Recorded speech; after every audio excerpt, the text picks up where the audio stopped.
L'obéissance de la foi développe la capacité pour saisir les principes spirituels éternels et invisibles du dessein éternel de Dieu et rend donc possible la réalisation de ce dessein. C'est sûrement le principe qui traverse Hébreux 11 comme un résumé de la nature et du cours de la foi. Mais c'est une seule foi, la foi même du Fils de Dieu. Cette foi est une puissante énergie, spirituellement militante, et le moyen par lequel les batailles de l'Éternel ont toujours été livrées. C'est ainsi que le grand conflit final avec la hiérarchie satanique conduira à un dénouement victorieux par la foi de Christ triomphant dans son Église. Apocalypse 12, 11. Alors la souveraineté des cieux sera établie par l'Église sur les portes, les conseils de l'enfer, et le monde ressentira l'impact de cette foi triomphante. Cette foi de l'enlèvement est rare, et peu nombreux sont ceux qui paieront le prix. Le Seigneur pourrait bien demander s'il trouvera ce genre de foi sur la terre à sa venue. Soulignons une fois de plus le fait que le transfert de toute chose aux cieux est le cours naturel d'une vraie vie en Dieu. Lorsque le point culminant arrivera et que nous serons finalement enlevés, ce ne sera pas un grand changement pour notre homme intérieur. Il n'y aura aucune gêne ni sentiment de dépaysement. Ce ne sera que la dernière phase du parcours spirituel où la gloire s'ouvrira sur nous. Et, comme Enoch, nous ne serons plus parce que Dieu nous aura pris.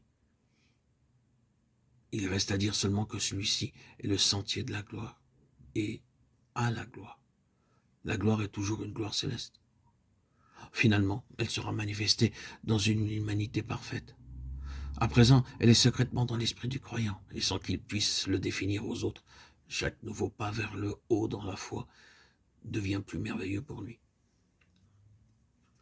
Ce serait une pauvre description de la gloire divine de dire qu'elle consiste en l'absence de corruption et en incorruptibilité, en perfection d'entendement, en perfection d'harmonie, en perfection de capacité, en perfection de miséricorde.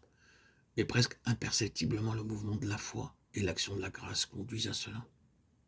La semence incorruptible qui rend possible le corps incorruptible est déjà dans les fils de Dieu par la foi.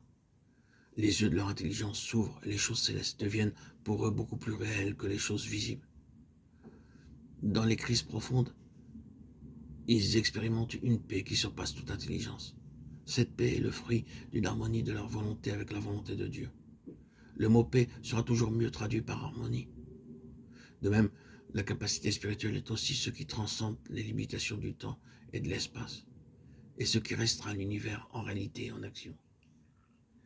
Et il est à peine nécessaire de dire que la miséricorde de l'amour divin, la compassion, la tendresse, les prévenances, l'humilité sont la gloire de Dieu. Cependant, ces choses n'atteignent pas tout ce que sa gloire signifie. La perfection du caractère, la capacité et le service apportent la satisfaction parfaite. Ceci n'est que la base de sa gloire.